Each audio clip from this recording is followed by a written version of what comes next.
Boa noite, pessoal. Para quem não me conhece, meu nome é Heitor Limar da Rocha. Eu sou médico intensivista e atuo como diarista lá no USE, na parte pública como todo, né? Sou diarista do USE, já passei um tempo rodando na UTI lá do Hospital da Polícia Militar e agora estou rodando na Amarela também. E vou apresentar um protocolo de hiperglicemia do doente crítico do USE, certo? A gente notou, né, que existiam alguns pontos de melhoria que a gente podia fazer, não só nesse, como em diversos outros protocolos, e a gente vai tentar ir melhorando esses protocolos da gente, tá certo? Hoje a gente vai apresentar o de controle glicêmico. E a primeira pergunta que a gente precisa se fazer é por que controlar a glicemia, né? A gente sabe que o paciente diabético, ele vai ter mais morbidade do que o paciente que não tem diabetes, sabe? Do que a pessoa que não tem diabetes.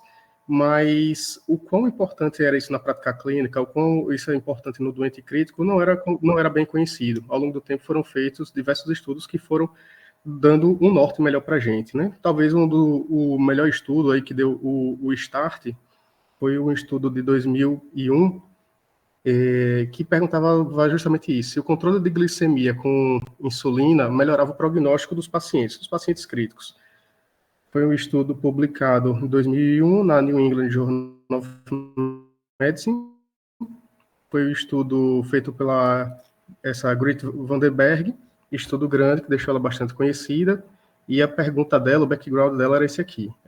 A gente sabia que a hiperglicemia e a resistência à insulina são comuns em pacientes gravemente enfermos, que não tenham diabetes previamente, mesmo que não tenham diabetes previamente, e queria saber se a normalização dos níveis de glicose no sangue com insulinoterapia melhorava o prognóstico desses pacientes. Isso até então não era bem conhecido. Ela fez um estudo controlado, prospectivo,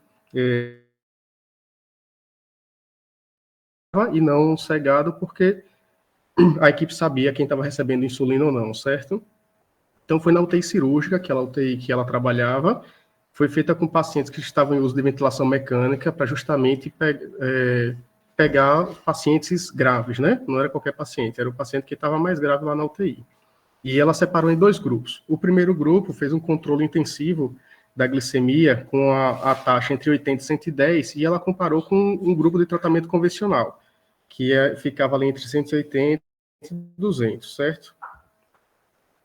E o que foi que ela encontrou? Ela encontrou uma redução de mortalidade no grupo que fez o tratamento intensivo. Quem estava com tratamento intensivo teve uma taxa de mortalidade de 4,6% e no grupo convencional teve uma mortalidade de 8%. Ela também achou uma menor duração de ventilação mecânica, menor necessidade de diálise, menor risco de infecção de corrente sanguínea, ou seja, menor infecção de forma geral, menor taxa de polineuropatia do doente crítico e menor necessidade de transfusão de hemoderivados no grupo que fez o controle intensivo da glicemia. E então, a partir desse estudo, criou-se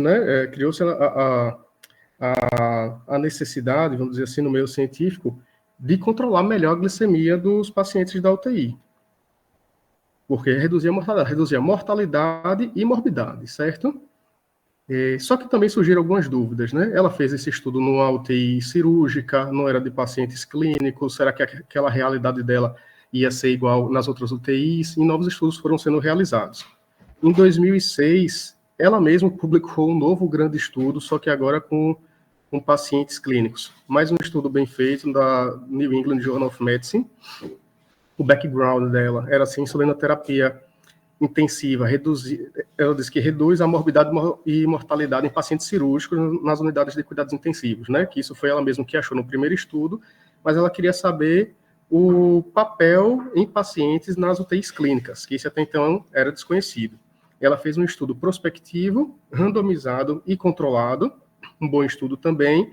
Quem entrava, né, nesse estudo eram pacientes que tinham expectativa de um estado na UTI de mais de 3 dias, também para tentar pegar aqueles pacientes mais graves, né, os que estavam menos graves, que tinham uma alta mais precoce, esses daí provavelmente não iam se beneficiar, esses tendiam a sair, e ela comparou dois grupos, um grupo com controle glicêmico intensivo, de 80 a 110, e um grupo convencional liberal, que era o seguinte: se o paciente atingisse 215 de glicemia, aí ela entrava no protocolo para ter uma glicemia-alvo abaixo de 180, certo?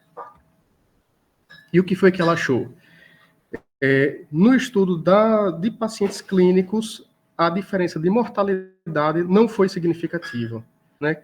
Quem teve ela achou uma mortalidade um pouco menor, 37,3% nos pacientes do grupo intensivo, comparado com 40% do grupo convencional, mas não teve poder estatístico, o P não foi menor que 0,05, deu 0,33. Apesar de não ter menor mortalidade, ela achou uma menor morbidade. Teve menor lesão renal aguda, menor tempo de ventilação mecânica e menor permanência na UTI e no hospital, que também é muito bom, certo? Mas ele teve uma análise de subgrupo interessante também, porque foram admitidos pacientes, assim, entrou na UTI, o médico ia tentar prever, ia tentar imaginar se o paciente ia ficar mais de 3 dias ou não, e encaixava ele nos estudos. Ou seja, parte deles, a maioria acertava, mas uma parte não acertava, certo? Ela fez um estudo de subgrupo, tirando aqueles que saíram com menos de 3 dias. Então, que essa é o gráfico B, certo? Fez um subgrupo com aqueles que ficaram realmente 3 ou mais dias na UTI, e a gente percebe uma tendência de taxa de sobrevivência no hospital maior no que teve o tratamento intensivo, né, que ficou ali com o nível de glicemia mais baixo, certo? Mas foi uma análise de subgrupo. Então, o que a Grete Vandenberg trazia de conclusão para a gente era que a gente deveria, sim, tratar esses pacientes de forma mais intensiva e deixar o nível de glicemia mais baixo, que não é uma coisa fácil, certo, pessoal? Não é uma tarefa fácil. Foram surgindo novos estudos, né? Surgiu agora em 2008 também um estudo bem feito, também publicado numa das revistas mais importantes, na New England Journal of Medicine. Agora foi avaliando o controle intensivo de glicemia em pacientes com sepse. Esse estudo comparou também o uso de cristalóides e colóides, mas a gente vai focar aqui na parte da insulina, certo? Qual que era o background dele? Ele falava que nós que não conhecemos se há benefício do controle intensivo da glicemia com insulina venosa em pacientes com sepse. Também um estudo multicêntrico, randomizado, com 488 pacientes, ficou conhecido como o estudo VICEP, comparou 2 grupos, um grupo de 80 a 110 versus 8 de 180 a 200. Esse estudo foi suspenso precocemente devido à incidência de hipoglicemia no grupo intensivo, certo? Ou seja, mostrando para a gente que não é fácil manter esse controle glicêmico tão restrito assim. E mesmo assim, com os pacientes que ele conseguiram incluir, não teve diferença de mortalidade em 28 dias. Em 2009, surgiu um outro grande estudo, ficou conhecido como Blue Control Study, também um estudo bem feito, prospectivo, randomizado, multicêntrico, controlado, que tinha como background descobrir qual que era o alvo ideal de glicemia, né? Ele disse que o alvo ideal de controle glicêmico na UTI permanecia incerto, e dessa vez ele foi um pouco diferente, ele comparou um grupo intensivo de 80 a 110 com um grupo mais restrito, numa média de 140 a 80. Tinha um alvo inicial de atingir 1.750 pacientes, só conseguiu atingir 1.101 porque também foi suspenso pelo elevado índice de hipoglicemia no grupo intensivo. Mas, com os pacientes que ele achou, não houve diferença de mortalidade. Mais um estudo, então, né, com dificuldade de deixar os pacientes naquele nível de glicemia ideal que a Grete Vandenberg trouxe para a gente que seria melhor, clinicamente melhor os pacientes, certo? Em 2009, veja que já tem um tempo, né? Já tem um tempo, foi feito um grande estudo, talvez aí o estudo que dá mais segurança para a gente tomar nossas condutas e nossas metas na UTI hoje em dia, também publicado na New England, conhecido como Nice Sugar, e o background dele também era, né, que o alvo ideal de controle glicêmico na UTI permanecia incerto, os últimos 2 grandes estudos não tinham sido parados precocemente, então ele trouxe novamente a mesma ideia. Foi mais um estudo prospectivo, randomizado, dessa vez com 6.104 pacientes, então um estudo bem grande, não cegado, porque a equipe sabia quem estava recebendo mais insulina ou não, Agora, o estudo multicêntrico pegou UTI clínica, UTI cirúrgica em 42 hospitais da Austrália. Então, um estudo bem grande, bem importante. Também pegou pacientes com expectativas de permanecer de estada maior que 3 dias consecutivos na UTI e dividiu em 2 grupos. Um grupo com controle glicêmico intensivo, de 81 a 108, e outro com tratamento convencional, que seria deixar menor do que 180. E o que é que ele achou? Que, diferente dos estudos da Grete Vandenberg, ele não achou diferença significativa dos 2 grupos contra dias de ventilação mecânica, terapia renal substitutiva, hemoculturas positivas ou necessidade de transfusão de hemocomponentes. E diferente dela também, ele achou 27,5% de mortalidade nos pacientes que fizeram controle intensivo e 24,9% dos que fizeram tratamento convencional, com poder estativo significante.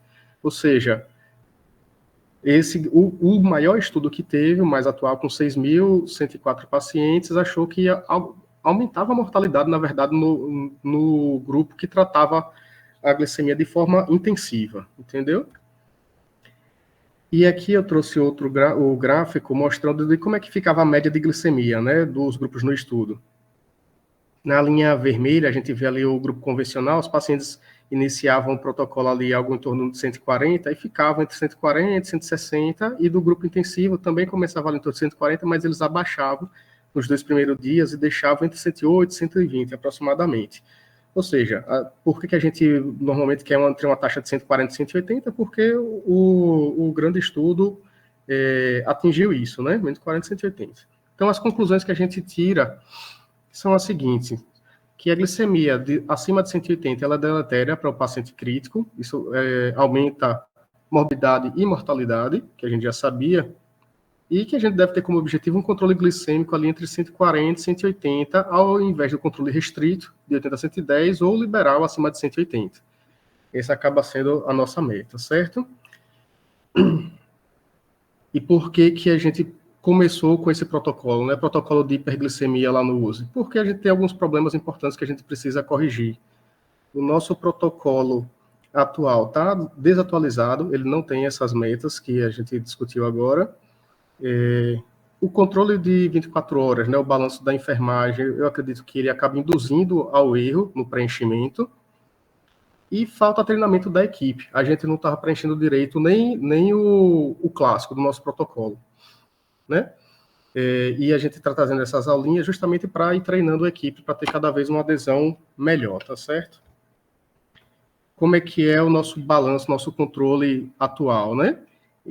A enfermagem, os técnicos de enfermagem vão preenchendo ali os sinais vitais e controle glicêmico e tudo, praticamente de 2 em 2 horas, que é o que eu acho que induz muito erro, né? Ela preenche ali na seta de baixo, preenche qualquer substância que vai ser administrada, ali iria colocar o protocolo de insulina, na seta do meio apontar para um valor de glicemia, que ela acabam preenchendo junto com os sinais vitais, então ali, não sei, de 4 em 4, de 6 em 6, diferente do protocolo que a gente quer que faça de 1 em 1 hora, né? E nas letras A, B e C, elas anotam a vazão do medicamento que está sendo infundido, no caso seria a vazão da bomba de insulina, que normalmente elas também vão anotar ali a vazão dos remédios de 2 em 2 horas, que também não é o que a gente quer normalmente quer que seja infundindo de 1 em 1 hora. Por isso que eu acho que a tabelinha acaba induzindo ao erro. O que é que a gente vai fazer agora, certo? Estou propondo aqui um novo protocolo, uma forma mais fácil da gente preencher. Quem é que entra nesse protocolo, né? Quem são os candidatos à insulinoterapia venosa? São pacientes críticos que tiveram 2 medidas consecutivas de glicemia capilar acima de 180 com intervalo de 1 hora. Quem que é paciente crítico? Não é qualquer um, mas normalmente a gente vai ter uma ideia de um paciente que está agudo ou que estabilizou ali na nossa UTI, né? É um paciente séptico, um paciente com choque de qualquer etiologia, paciente neurocrítico, politraumatizado, teve AVE, infarto, está síndrome do desconforto respiratório aguda, aquele paciente normalmente naquele momento mais inicial mesmo. Paciente também que precisa de um controle restrito no perioperatório, a gente sabe que isso também diminui a morbidade e acelera a recuperação, pode ser neurocrítico, paciente com problema cardiovascular importante, paciente da vascular, oncológico, enfim. Atentar que não contempla os pacientes que estão em cetoacidose diabética e estado hiperosmolar hiperglicêmico, esses têm um protocolo à parte para eles, e pacientes com hiperglicemia, mas que estão estáveis, também não entra. Esse você vai fazer, o diarista, né, vai fazer o controle habitual ali quando ele passar. Mas aquele paciente que está instável, aí sim, isso seria o paciente crítico que deveria entrar com protocolo de insulina intravenosa. Tem os cuidados da enfermagem, que é importante sempre revisar, né? Preparar a bomba de insulina, acho que não existe muita dúvida, 100 unidades de insulina e 100 ml de soro fisiológico, acho que isso todo mundo acaba fazendo. Tem que ter o cuidado de que a insulina, ela vai impregnando, vai impregnar no equipe e ela deposita ali no soro fisiológico. Então, a enfermagem, né, o técnico de enfermagem, assim que preparar o composto, prepara o composto, mas antes de infundir no paciente, ele tem que desprezar uma parte, ali uns 10%, para poder renovar a parte do equipo que impregnou no equipo e se perdeu, entendeu? Tem que ter o cuidado também de trocar o soro da insulina a cada 6 horas, de 6 em 6 horas, porque a insulina precipita e vai perdendo a efetividade. Então, você pode estar com um paciente com protocolo de insulina com uma vazão alta e que não melhora, que na verdade o que aconteceu foi que não renovaram o soro, não renovaram o preparado, e por isso que não está funcionando, certo? Tem que ter o cuidado de não fazer bolos na bomba de infusão, o bolos é feito com a insulina separada, e atentar que o paciente que está com choque de qualquer etiologia, a glicemia colhida pela punção digital, ela pode estar incorreta. O ideal nesses casos é fazer pelo acesso, ou venoso ou arterial. E aqui eu vou trazer como é que vai ser o novo esquema. Aqui não tem que decorar, né? A gente vai imprimir, vai ter isso do lado quando tiver com o paciente. Mas só para a gente ter uma noção, algumas coisas são semelhantes ao anterior. Tem o esquema inicial, né? A primeira glicemia a gente vai basear aqui, e depois vai ter a tabela de manutenção, com toda a orientação. Aqui eu chamo a atenção, principalmente nessa parte, que tem a glicemia entre 70 e 139, né, que é uma glicemia fora do alvo, que a gente para a infusão de insulina. Só tentar que aqui é o erro clássico. O erro clássico é parar a infusão de insulina e achar que o protocolo acabou. O protocolo não acabou nessa parte, certo, pessoal? A gente pausa a insulina, mas a gente continua avaliando o paciente de 1 em 1 hora, e quando a glicemia voltar a subir acima de 180, que vai voltar, a gente vai reduzir a vazão, 2 ml abaixo da prévia. Mas mais para frente eu vou trazer um exemplozinho, tá? O que é que a gente, na prática, a gente vai medir a glicemia desse paciente de 1 em 1 hora. Quando tiver 3 valores consecutivos dentro da faixa esperada, né, que é entre 140 e 180, a gente pode espaçar ali para 2 em 2 horas e manter isso por 6 horas. Quando o paciente estiver estável nas últimas 6 horas, estável da parte glicêmica, né, com a mesma vazão nas últimas 6 horas, aí a gente consegue prosseguir para a suspensão do protocolo, certo? E a gente tem que ter o cuidado de que qualquer alteração do paciente, tanto no estado clínico dele ou em relação à dieta, a gente vai ter que voltar a medir de 1 em 1 hora, tá bom? Ou seja, qualquer mudança, quando tiver qualquer mudança na velocidade de difusão de insulina, volta a medir de 1 em 1 hora. Tiver qualquer alteração significativa no quadro clínico do paciente, volta também. Fez início ou retirada de droga vasoativa. O paciente estava no pré-operatório e chocou. Ele vai ter que ficar de 1 em 1 hora, até resolver. Ou entrou com corticoide altera a glicemia, vai ficar de 1 em 1 hora. Teve início ou parada de diálise. A diálise mexe com o controle glicêmico, então, controlar de 1 em 1 hora. Início, parada ou mudança na infusão de suporte nutricional, interal ou parenteral, também fica de 1 em 1 hora. Trouxe aqui uma observação que o protocolo ele dura pelo menos 9 horas. Então, se você está fazendo o controle do seu paciente e desligaram antes de 9 horas, alguma coisa está errada, certo? Não é para desligar, isso tem que chamar a atenção, que é muito comum, inclusive, né? Muito comum de acontecer. E o paciente que está em jejum, vai ter um momento que a gente vai precisar deixar ele com um aporte basal de insulina, tá certo? Ou de glicose. De 5 a 10 gramas por hora de glicose, que vai dar ali no soro glicosado a 10% de 50 a 100 ml por hora. Dá para concentrar isso, tá, pessoal? E vai ter uma tabelinha impressa, né? A gente não vai anotar no prontuário, vai anotar as glicemias nessa tabela. Dá para fazer 20 horários, provavelmente vai ser suficiente para conseguir controlar a glicemia do paciente. E quando o paciente estiver estável, a gente vai se preparar para suspender a insulinoterapia venosa, né? Quais são as orientações? O paciente tem que estar com a insulina estável por pelo menos 6 horas, vai ter uma vazão ali, 1 ml por hora, 2 ml por hora, 3 ml por hora, provavelmente não deve passar disso, certo? Passar disso é um pouco mais esquisito, normalmente vai ficar até 3 ml por hora. Você vai anotar essa vazão por 24. Vamos colocar como exemplo 3 ml por hora. Se ele está precisando de 3 ml, é igual a 3 unidades de insulina, né, por hora. Num dia que tem 24 horas, você multiplica ali 3 por 24, vai achar um valor X, vai pegar 75% desse valor e vai dividir 50% para uma insulina NPH, que vai ser a basal dele, e 50% para uma insulina regular. No paciente que está se alimentando via oral, né, que toma café da manhã, almoça e janta, esse pode ser dividido, a insulina, 1/3 antes do café, 1/3 antes do almoço, 1/3 antes do jantar. Se é um paciente que se alimenta de forma apenas enteral ou por NPT, aí o controle glicêmico é de 6 em 6 horas, certo? E se o paciente não tem nenhuma nutrição, estiver em jejum, aí a gente vai colocar só 50% dessa dose na forma de NPH. Eu chamo a atenção aqui que isso deve ser feito pelo pessoal, pela equipe que está no plantão. Ou seja, quem vai fazer isso é o plantonista e a equipe de enfermagem.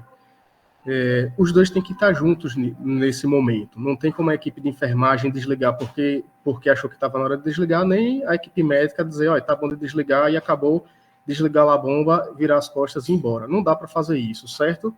Porque quando o médico, né, ou a equipe de enfermagem chama a atenção, disse assim, ó, o paciente já está estável ali por 6 horas, acho que já dá para desligar. Vai ter que fazer o cálculo de insulina, essa insulina vai ter que ser prescrita, vai ter que ser administrada, pelo menos a primeira dose da NPH, a insulina venosa continua sendo infundida por 2 horas ainda e depois sim é desligado. Então, sempre que for finalizar o protocolo de insulina, tem que estar tanto a equipe de enfermagem quanto o médico ali ativamente naquele momento, tá certo?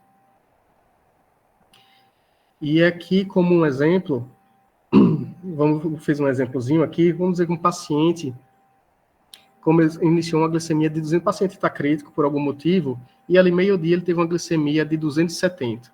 A gente já fica alerta. 1 hora depois, pediu uma nova glicemia, foi para 355. Então, o paciente teve uma glicemia acima de 180, por 2 vezes, em 1 hora. Ele está crítico por algum motivo, tem indicação de começar o protocolo de insulina, certo? A tabela que está aqui no meu canto superior direito é a tabela inicial, né? 355 bate ali, você acompanha comigo, um bolus de 6 unidades e uma vazão inicial de 12 ml por hora, certo? Que foi o que ele recebeu aqui. Opa. Às 14 horas, a gente mediu novamente a glicemia, deu 200... Oi. Para a gente não está aparecendo, não. Está aparecendo o primeiro slide ainda. Não acredito. Sério? Deixa eu ver. Eu pensei que era no meu, mas aí o pessoal disse no chat que estava para todo mundo. Oh, God. Deixa eu ver se eu consigo. Tá aparecendo qual agora? Tá no slide 25. Isso. É isso mesmo.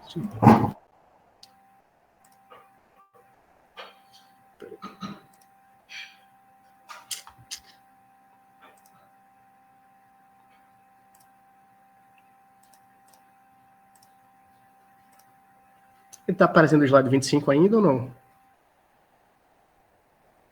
Tá. Pronto, apareceu com tela cheia, slide 25? Só não foi de tela cheia, não.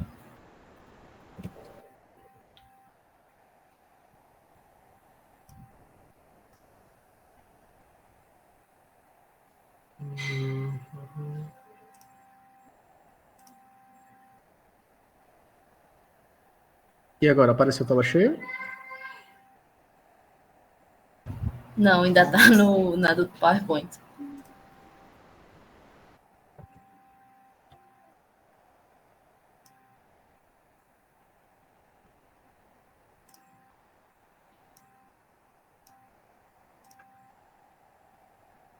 E agora? Não, ainda está do mesmo jeito.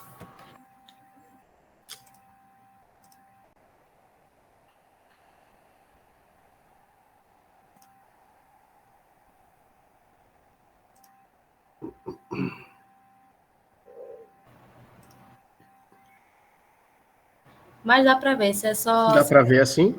Dá, se Pronto. deleta esse quadradinho do clique para um título e dá para ver tranquilo.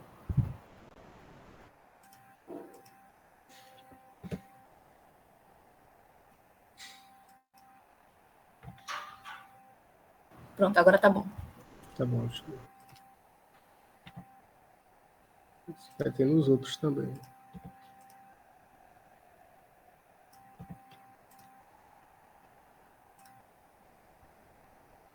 Pronto, acho que dá para ver então, né? Cadê? Tela cheia. Dá para ver? Dá sim. Pronto, obrigado. Eu só acho que na tela cheia você não vai conseguir Passar o passar. Se slide. quiser manter ele assim sem estar a tela cheia, fica melhor. Aí ele vai passando, né? Então, mas aí vocês estão conseguindo ver aqui agora? Agora sim, slide 25. Ah, é? Ah, então tá. Então vou Slide continuar 25. aqui.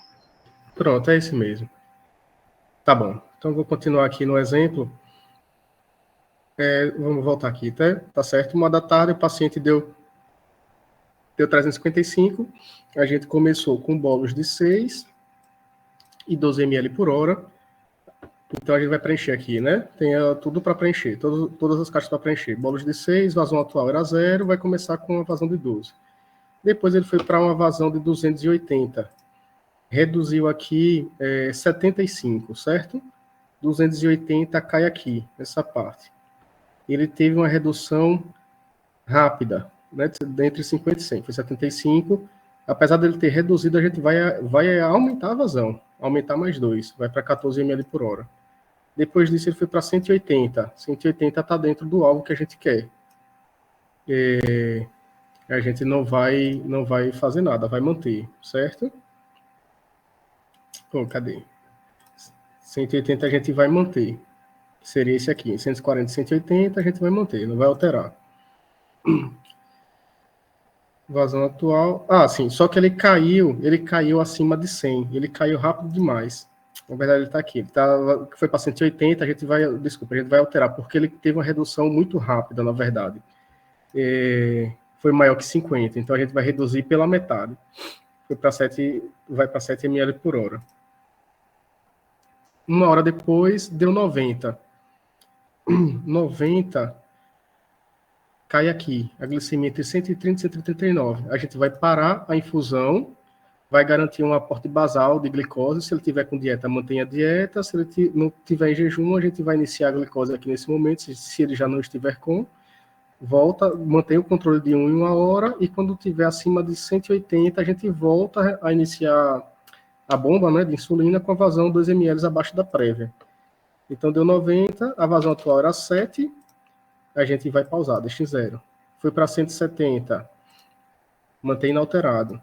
Foi para 190, pronto. Aqui passou de 180, aqui a gente vai voltar. A vazão inicial era 0, vai voltar com 2 ml abaixo do prévia, que era o 7. Então fica com 5 ml por hora.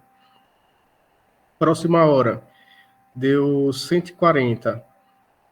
140, a gente mantém a mesma vazão, certo? Ele caiu 50, mantém a mesma vazão. Às 20 horas, deu 99. Mais uma vez, bateu aqui. Entre 70 e 39, a gente vai ter que fazer uma pausa. Volta para 0 novamente. Depois de outra hora, deu 185, acima de 180. Então, a gente retorna. Então, veja, que é isso que eu quero chamar a atenção. Sabe que o protocolo ele pode pausar e voltar algumas vezes, e não vai ser retirado do paciente. né? Então, nesse caso aqui, voltou para 185, acima de 180, a gente vai voltar, mas reiniciar com 2 ml abaixo do prévio, foi para 3 ml por hora. Depois foi medido mais uma vez, deu ali 150, ficou no alvo, estava de 180, foi para 885, foi para 150, caiu 35, foi uma redução aqui rápida, mas bateu em 150, está dentro dessa faixa aqui, que é não alterar. Mais uma vez, 170, mantém a mesma coisa, 170, mantém a mesma coisa. Aqui chegou um ponto que o paciente já está estável por 3 horas seguidas, né? Por 3 medidas consecutivas seguidas, dá para a gente se passar para medir de 2 em 2 horas. Então, a próxima hora eu medi aqui só 2 da manhã, também foi dentro do alvo. Depois deixei para medir 4 da manhã dentro do alvo. Aqui o paciente já está às 7 horas. Você podia ter feito até uma glicemia aqui, certo? Mas aqui ele já ficou às 7 horas dentro do alvo. Então, aqui chama a atenção para a gente pausar, agora sim, realmente pausar o protocolo de hiperglicemia e fazer aquela continha, né? A vazão era 3 ml por hora, vezes 24. 3 vezes 24 eu já deixei aqui, dá 72. 75% dessa dose dá 54. Dividir 50% para NPH e 50% para insulina regular. E fiz aqui o meu ajuste, baseado, pensando no meu paciente recebendo apenas dieta interal ou NPT. Pronto, isso daqui tem que ser feito pelo plantonista, prescrito pelo plantonista, porque não dá para esperar o diarista chegar no outro dia, não sei quantas horas depois, para poder ajustar isso aqui, entendeu? Por isso que precisa de treinamento da equipe constante, né?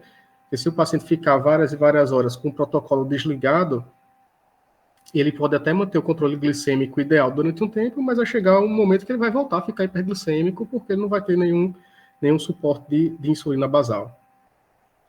Tá certo? É isso.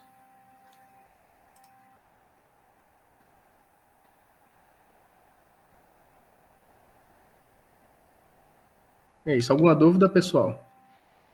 Alguém quer fazer alguma observação?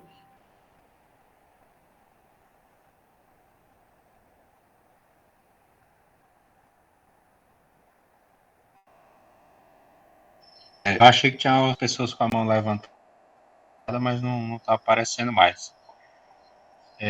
Heitor, se você quiser voltar só um pouquinho os slides, de onde começa o protocolo que a gente não viu. Certo.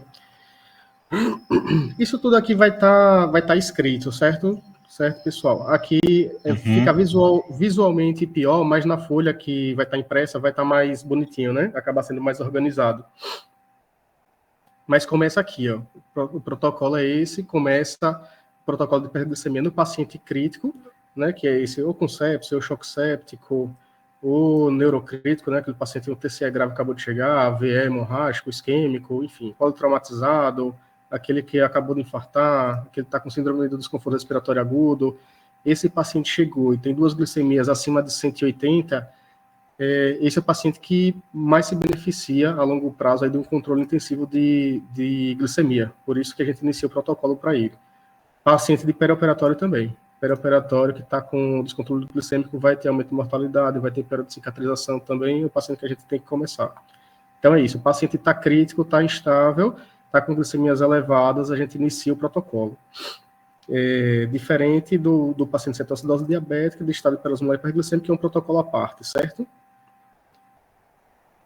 E aí tem os cuidados da enfermagem, como eu disse, e aí a tabelinha que aqui acaba sendo melhor de ver na prática, certo? Mas é bem fácil. Eu já vi várias dúvidas em relação ao protocolo, mas sempre foram dúvidas que, assim, a equipe de enfermagem vinha me perguntar, doutor, deu glicemia tanto?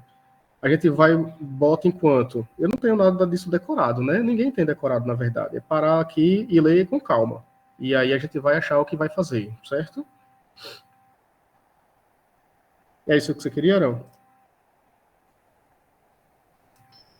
Isso. Só para a gente situar, porque a gente for sem ver. Mas aí, no geral, é isso. A questão do protocolo, essa questão do controle, que aí muita gente tem... A dificuldade que eu vejo muito hoje é isso, de mudar as glicemias. Aí o paciente, às vezes, já encontrei o paciente lá em protocolo. Aí, estou fazendo a glicemia de 4 em 4 horas, porque é que está na prescrição. está seguindo o que está no protocolo. Então, é a gente chamar a atenção que se o paciente está em protocolo, a gente tem que seguir o que está na folhinha do protocolo. Esqueci um pouco lá aquela glicemia que está lá na prescrição. Isso, vai ter essa tabelinha aqui que cabe aqui 20 medidas glicêmicas, provavelmente vai ser o suficiente aí para a gente controlar a glicemia do paciente. Vai esquecer a prescrição ali do prontuário, só vai estar prescrito a solução, né, com insulina, mas vai preencher aqui o horário que mediu a glicemia, o quanto deu de bolos, a vazão atual e a nova vazão. Eu acho que com isso aqui a gente vai deixar as coisas mais bem controladas. Isso, perfeito. Alguém tem mais alguma pergunta?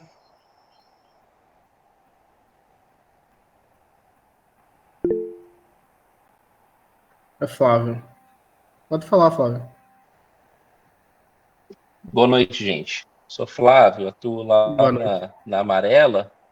Consegue me ouvir? Consigo. Legal.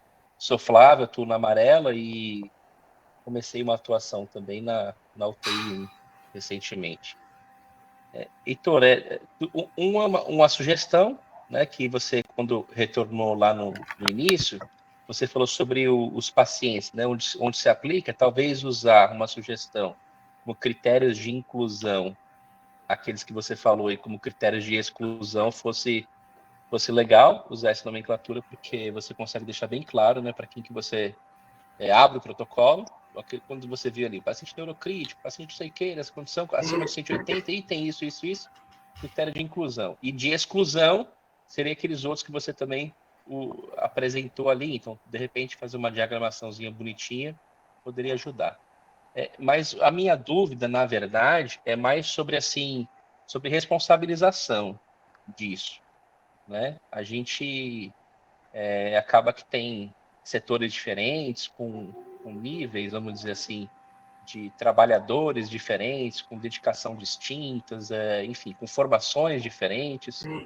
E eu me preocupo um pouco com questão, não de termos o protocolo, né, mas da execução disso mesmo, e de ele realmente ir para a prática. Assim. Então, essa questão da responsabilização é importante. Uma vez que a gente tem um protocolo, ele está definindo lá como que deve ser feito, qual seria o caminho que a gente deveria seguir? Assim, fica ainda a cargo do médico definir, olha, vamos ajustar a bomba agora, nessa hora, para mais tanto ou para menos tanto de vazão, baseado aqui no protocolo, ou não.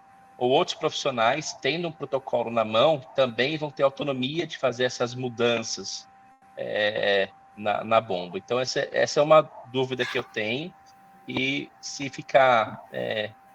enfim, se a gente tiver mais gente para poder fazer isso é melhor, mas também tem uma questão de formação, de entendimento, né, de como que isso seria visto na prática. Assim. Então, queria que você pudesse falar um pouquinho disso, o que você pensou, seria legal. Flávio, eu acho que a enfermagem acaba sendo mais importante, sabe, nesse controle de hora após hora. Existem alguns remédios, algumas medicações que são de alta vigilância, que tem que passar pela observação tanto do técnico quanto do enfermeiro, e o controle com insulina, né, é um deles, certo? Certo seria que o técnico e o enfermeiro tivessem juntos aí, olhando esse o tempo todo. O médico talvez não vai ficar olhando ali de hora em hora, de 2 em 2 horas, a enfermagem mesmo que acaba ficando tomando conta disso, certo? Eu só acho que o médico tem que entrar assim, na hora de parar o protocolo, né, porque na verdade tem que entrar, porque é ele que vai calcular, ele que vai prescrever, então o médico tem que estar com certeza nesse momento.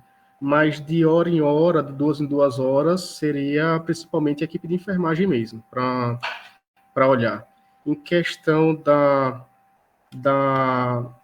do nível de complexidade, de formação de diferentes setores, isso passou pela minha cabeça também, mas automaticamente passou uma outra coisa. A gente não conseguia fazer direito nem com convencional. O protocolo que está funcionando hoje em dia, né, que já está aí há anos, desde que eu estou no uso, é o mesmo protocolo, e a gente tem problema com esse.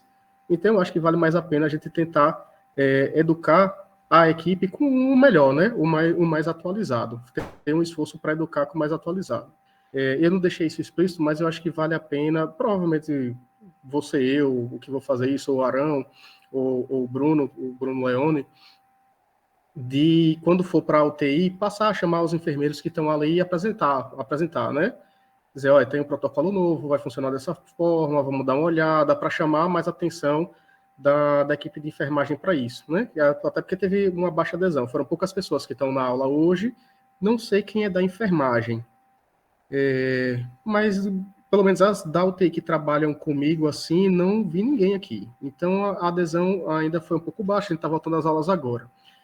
Eu acho que é trabalho de formiguinha mesmo, sabe? Passar, talvez ir pro lado de cada uma e falar, olha, tem um protocolo novo, a gente vai substituir, falar os principais pontos e ir construindo aos poucos. Eu acho que tem que ser uma educação continuada mesmo. Essa aula é a primeira vez, mas com certeza vai ser apresentada mais vezes para educar mesmo, né? Tanto educar o pessoal que já está aí e também porque existe uma rotatividade grande, tanto da equipe de enfermagem quanto dos médicos. Sempre chega um pessoal novo e a gente tem que estar ensinando novamente. E cada setor funciona de uma forma. Cada hospital funciona de uma forma diferente, né? A gente tem que estar sempre ensinando a forma como vai funcionar aqui no USE, aqui na UTI, pelo menos. Na UTI, a gente está abrangendo aí, vou levar isso também para o HPM e para amarela, né? Tentar deixar isso mais unificado. E acho que é isso, mas eu acho que a primeira pergunta a enfermagem tem que estar bem por dentro disso. Idealmente é um remédio de dupla checagem, então o técnico e o enfermeiro tem que estar juntos nisso, né? Olhando ali o protocolo, decidindo qual que vai ser a nova vazão. Eu acho que é bem isso mesmo que você falou, Heitor. É por isso que a gente está focando muito na questão de voltar às aulas. Então, a gente já tem um tempo que Gustavo está envolvido nos protocolos da UTI, e a gente está voltando às aulas baseadas já nos protocolos, e aí insistindo muito nisso. Educação, todo mundo está ciente que é para a equipe trabalhar em conjunto. Assim, todo mundo está envolvido, tem os momentos que vai precisar mais de uma categoria, outro momento vai precisar de outra, mas todo mundo trabalhando em sintonia, todo mundo ciente desse protocolo, como é que funciona. Então, assim, é educação. Está repetindo, né? Na medicina é muito isso, trabalho de repetição. Toda a equipe estando envolvida, estando ciente, então quem vai se beneficiar? O paciente, feito da melhor forma possível. Isso, concordo.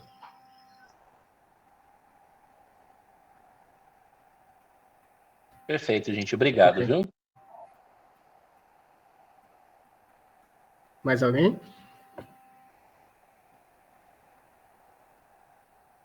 Acho que é isso, pessoal. Acho que o Gustavo está offline, que acabou a bateria dele, mas tudo bem. Obrigado pela participação de todos aqui. A ideia é que essas aulinhas fiquem cada vez mais frequentes e cada vez com maior qualidade, tá certo? Espero que vocês retornem nas próximas aulas. Acho que foi o Gustavo que colocou no grupo que a ideia é fazer uma aulinha de 15 em 15 dias, mas vamos ver se a gente dá um gás até para aumentar essa frequência, sabe? Eu acho que a educação continuada é uma coisa que vai ser bem positiva para a gente lá no USE, né? Vai ser bem positiva, porque sempre vem gente nova, né? A rotatividade é grande, a gente tem sempre que tá reeducando, as pessoas nos educando, estudando sempre, nos reeducando. E é uma coisa que ainda é muito fraca lá. Eu acho que tem muito potencial para crescer e para melhorar. Eu acho que o USE tem um grande potencial para ser um hospital assim que a gente vai querer trabalhar, sabe? Começar a vida e querer ir para lá. Eu já acho um pouco isso, nem todos acham, mas é isso que a gente quer que o hospital se torne, tá certo? Mas é muito isso, Heitor. A gente está voltando, a primeira aula é um mês de festividade também, tem muitas festas aí na cidade. Mas aí é isso, a gente está voltando, viu? Muito obrigado pelo seu tempo, muito obrigado por ter preparado a aula, foi muito bem explanada, gostei, ficou bem direcionada, que é para o protocolo, que é justamente a nossa realidade. E é muito isso que você fala. A gente tem que valorizar mais o uso, valorizar mais o SUS para crescer junto, tanto a gente quanto o serviço. E muito obrigado mesmo.